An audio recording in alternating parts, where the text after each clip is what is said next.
मी उद्या कोणता शेअर घेऊ मला सांगशील? हा सांग. हा बघ, हा खाली जातो. खाली होतोय म्हणजे घ्यायचा उद्या घेऊ. हा नको का? म्हणजे तो राऊंड ट्रेन आहे त्याच्यामध्ये सगळे पैसे जातात. डाऊन ट्रेंड मध्ये पैसे जातात सगळे. अच्छा. हा हा हा बघ, हा बघ. काय अप ट्रेन आहे त्याच्यामध्ये सगळे पैसे मिळतात. मिळतात? मग घेऊ हा ICICI. ठीक आहे. हा बघ, हा हा सांग. हा घेऊ मी?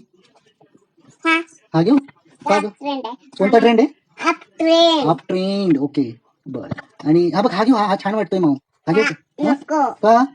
तो डाऊन ट्रेन आहे त्याच्यामध्ये सगळे पैसे जातात. बरं.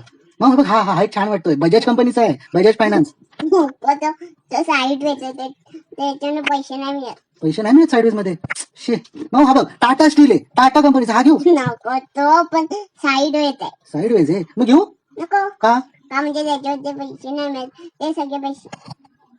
याच्यात मिळत नाही का पैसे? बरं. मग हा ग्रासिम हा पण नको ना? हा पाहिजे हा पाहिजे का? का म्हणजे ते अप ट्रेंड आहे त्याच्यामध्ये पैसे मिळतात. अप ट्रेंडला पैसे भेटतात. अप ट्रेंडला पैसे भेटतात, डाऊन ट्रेंडला पैसे भेटत नाही आणि साईडवेजला पैसा येत नाही. हे लहान मुलांना पण कळतं. तुम्हाला कधी कळणार? कधी